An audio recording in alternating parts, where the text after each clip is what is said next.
G'day guys.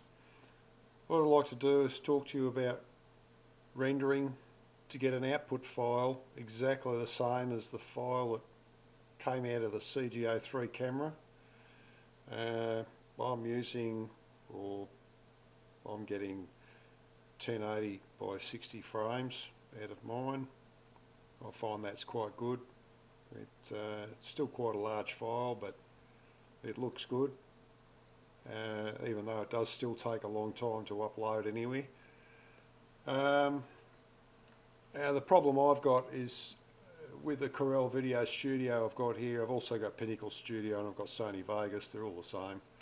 Well, that's debatable, but when it comes down to rendering your video after you've finished editing it, and I'll just go here just to show you. I'll just zoom in on that there. Okay, now if you have a look here, we go to MPEG-4, we have a look, and I can see the 1080, but I can't see 60 frames. So I want to output it with the same quality. I don't want any degradation to the quality of the footage. It doesn't matter what I choose here. I can go custom. It doesn't matter in the custom. I can't select it. It doesn't matter what I do. It's just not selectable. The same if I go 1080 and 120 frames. Sure, you can edit it and get it to a file to output, but you can't.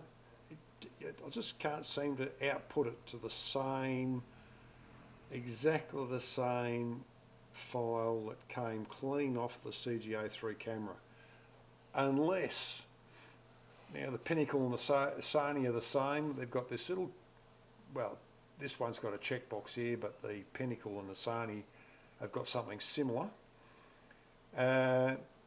Instead of going to same as project settings, which is what you've already got set up if you're doing specific video all the time, I'll just go here, scroll down to same as first video clip. Okay, and what that does, it looks at the video clip, picks out the attributes, and there they are there. So we've got the 1080 by the 60,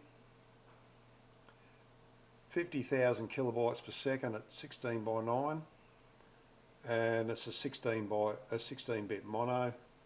I think we all know what comes out of the camera, and it doesn't matter. It's, you know, we're not worried about the mono, and that's basically how you get it. And then we just start here to render to an output file somewhere that you delegate on the computer. I've got desktop, makes it easy to grab.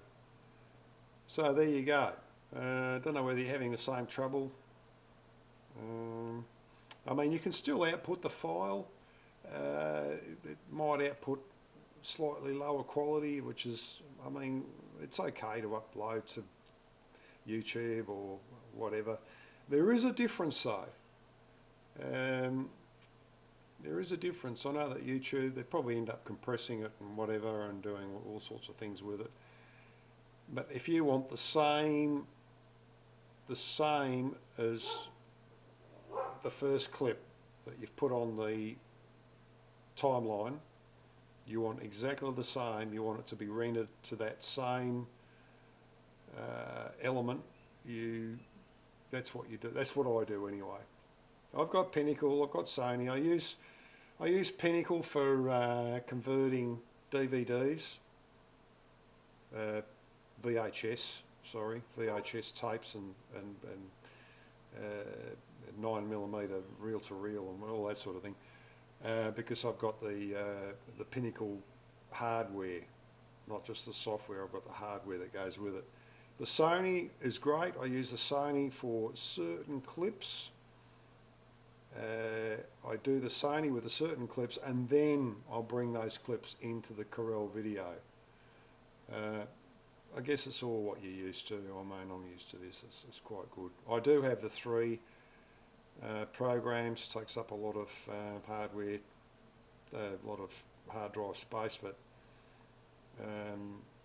I I think when you get right into it, you know, you'll find that if you've got a couple of these programs, one does more than the other and the other one does more than the other, and so it's very handy to, if you specifically want to edit and render something in a specific way, you can do it, and you know you can do it in a specific program. That's great. And if you're happy with another program to work with, then you bring it into that. It works quite well. All right, I don't know whether you've got anything from this.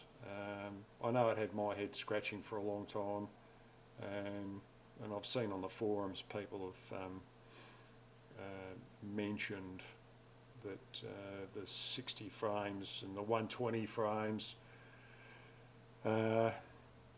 is very difficult to select or find in the drop-down lists in all the output formats, so I just thought I'd mention it.